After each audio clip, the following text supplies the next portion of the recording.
क्या आपको पता है हर साल लाखों विद्यार्थी क्लास 10th का पेपर देते हैं, उसमें से मात्र 5% विद्यार्थियों के ही 95% आते हैं। आपने सोचा ऐसा क्यों?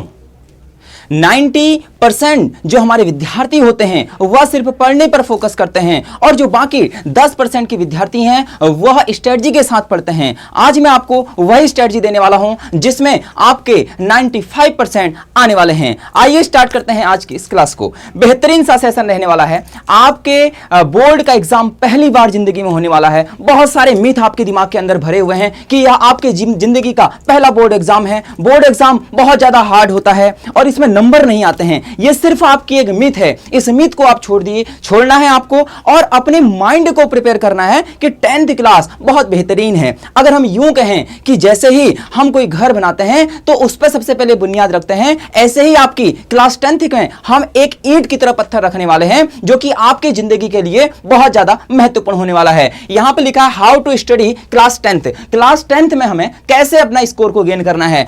आपके क्लास 9th में कितने ही परसेंट क्यों ना हो वह मायने नहीं रखता है। हो सकता है किसी विद्यार्थी के यहां पर 50% रहा हो, किसी के 80% रहा हो। भाई इन दोनों का कंपैरिजन हम अभी नहीं कर सकते हैं। आइए, हमारा टारगेट है क्लास 10 98%। अरे वाह गुरुजी, आप ऐसा कैसे सोच सकते हैं? बिल्कुल, जो स्ट्रेटजी लेके आया हूं उसको फॉलो करना मेरे दोस्त। एक साल बाद इसी वीडियो पर कमेंट करना और बताना आपके कितने परसेंट आई हैं। सबसे पहला हमारा यहां पर ध्यान से देखेंगे, सिलेबस और परीक्षा के पैटर्न को जानना होगा। सबसे पहले हमें भैया सिलेबस देखना है। यह नहीं कि कहीं की बुक उठा के कहीं से पढ़ने लग जाएं, ऐसा नहीं करना है। सबसे पहले हमें क्या करना है? सिलेबस को चेक करना है भाई। इसे चेक करना है कि कौन कौन सिलेबस में है। इसके बाद हमें क्या करना है? परीक्षा का पैटर्न देखना है। अब मान लीजिएगा पहला चैप्टर है, इससे 5 नंबर के क्वेश्चन आ रहे हैं और वो क्वेश्चन कौन से हैं यह हमें जानना होगा। सबसे पहले गुरुजी यह कैसे पता चलेगा? यह हमें ना डायरेक्टली जब आप थोड़ा सा सर्च करेंगे तो वहां किस चैप्टर से कितने नंबर का आता है यह सब कुछ आपको मिल जाएगा। ऐसे ही हमें देखना है कि कौन क्वेश्चन 1 नंबर का है, कौन 2 नंबर का है, कौन 3 नंबर का है, कौन 4 नंबर का है। इस प्रकार के क्वेश्चनों को हमें सबसे पहले सिलेबस पर अपनी जो बुक है उस पर लिखना होगा। इस चैप्टर से इतने नंबर का आएगा। परीक्षा पैटर्न कहां से 1 नंबर के क्वेश्चन पूछता है, कहां से 4 नंबर की पूछता है, कहां से 3 नंबर का पूछता है। तो यह सारा सबसे पहले आप भले ही 10 दिन बाद पढ़ना स्टार्ट करना, लेकिन पहले आप इस काम को कर लीजिएगा। मैं आपको गारंटी देता हूं कि आपकी बहुत बेहतरीन परसेंटेज आने वाली है।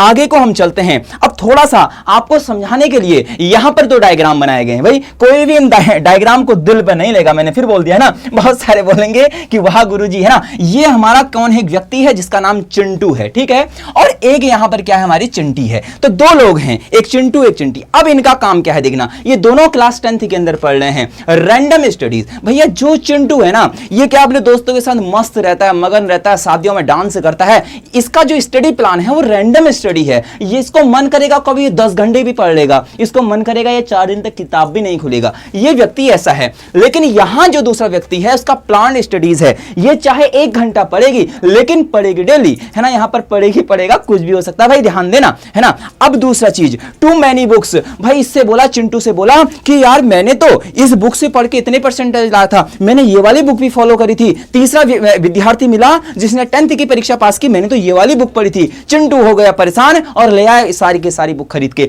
इसके मैनी सोर्स हैं बुक के भैया, लेकिन ऐसा नहीं करना है। और यहां पर लिमिटेड बुक सोर्स हैं, इस चीज को आपको याद रखना है। आप फॉलो करिए, एक बुक फॉलो करिए, चाहे प्रैक्टिस आप कहीं से भी कीजिए, उससे कोई फर्क पड़ने वाला नहीं है। अगला हमारा क्या है? No clear plan. इसका कोई प्लान नहीं है कि इसकी स्ट्रेटजी है ही नहीं, बस ये पढ़ते जाता है। आज इसने पहला चैप्टर पढ़ा, कल ये तीसरे चैप्टर में पहुंच गया। अरे ट्रिग्नोमेट्री तो आई नहीं रही है, ऐसा करो सीधे अगले चैप्टर में बढ़ जाओ। ऐसा नहीं करना है। ये नो क्लियर प्लान है भैया। लेकिन इसका जो प्लान था ना मेरे दोस्त, वह क्या था? क्लियर था।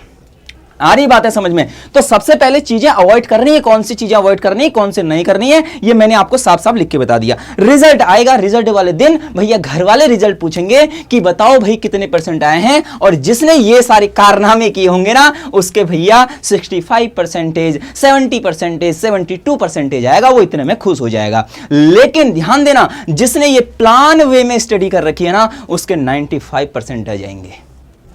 चौंक गए ना? 95%। अभी लग रहा होगा गुरुजी ये तो बहुत ज्यादा हैं, लेकिन मेरे दोस्त इस वे में अगर आपने काम किया ना मैं फिर आपसे हर बार बोल रहा हूं कि यह बहुत आसान परीक्षा होती है क्लास 10th की। बस ये मिथ है, जो हमारा माइंड जिस डायरेक्शन में ले जाओगे ना उसी डायरेक्शन में जाएगा। तो किसी की बातें ज्यादा सुननी नहीं है। अगला ध्यान देना, स्मार्ट स्टडी प्लान किसे बोलते हैं। अब हमें स्टडी तो करनी है, लेकिन ये स्टडी करनी कैसे है मेरे दोस्त, ये भी आपके लिए प्लान लेके आया हूं, ध्यान से देखेंगे। सबसे पहले हैव अ स्टडी प्लान। हमारे पास एक स्टडी प्लान होना चाहिए भैया, हमारे पास स्टडी प्लान होना चाहिए कि हमें कब क्या कैसे कैसे चीजें पढ़नी है। दूसरा बुक भैया, हमें कौन सी बुक फॉलो करनी है। मैं आपसे बोलूंगा, चाहे आपका कोई भी बोर्ड हो, किसी भी बोर्ड से आप पढ़ते हो, सबसे पहले मेरे दोस्त एनसीईआरटी बुक को कंप्लीट करना है, इसके अलावा कहीं जंप नहीं करना है।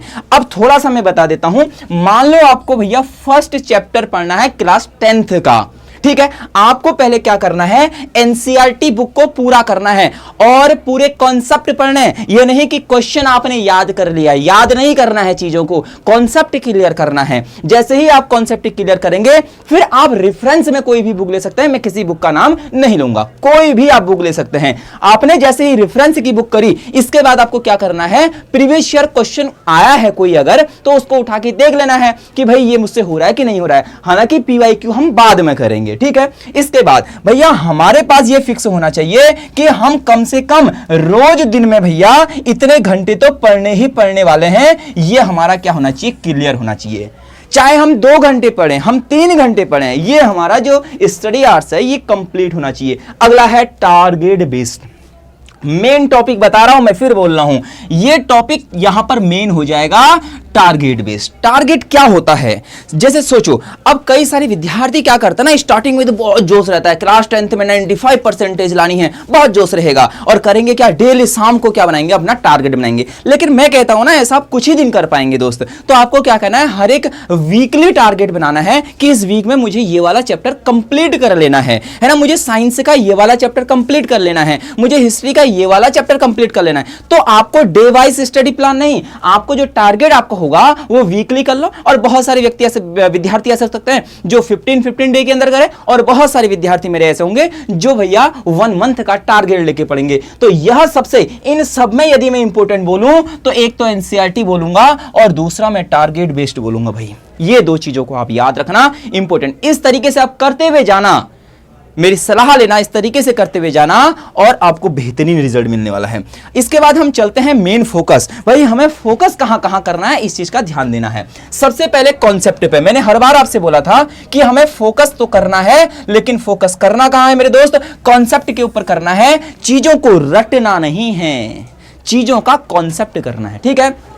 इसी के साथ दूसरा है एनसीईआरटी एग्जाम्पल। एनसीईआरटी जो एग्जाम्पल हैं उनको भी बहुत बेहतरीन तरीके से बनाना है। विद्यार्थी करते क्या है कि जो एग्जाम्पल होते हैं ना उनको स्किप कर देते हैं, और मैं बोलता हूं कि आप स्टार्टिंग ही एग्जाम्पल से करिए, आपका जो लेवल है वो बहुत ज्यादा बढ़ जाएगा, ठीक है। अगला है रिवीजन। गुरुजी रिवीजन हम नहीं करते हैं, ये बच्चों की सबसे बड़ी कमजोरी होती है। ये बच्चों की सबसे बड़ी कमजोरी क्या रहती है मेरे दोस्त, बच्चे करते क्या है, पढ़ तो पूरा लेते हैं लेकिन रिवीजन नहीं करते। वो सोचते हैं हमने पहला चैप्टर पढ़ लिया, दूसरा पढ़ लिया, लेकिन रिवीजन नहीं। है ना, आप क्या कीजिए, टारगेट बनाइए कि इस दिन मैं रिवीजन करूंगा, तो इस चीज पर मैं थोड़ा सा इंपॉर्टेंट मार्क लगाऊंगा, यह आपके लिए इंपॉर्टेंट होने वाला है। अगला जो इंपॉर्टेंट है उसको आप ध्यान रखेंगे। अगला इंपॉर्टेंट है सेल्फ मेड नोट्स।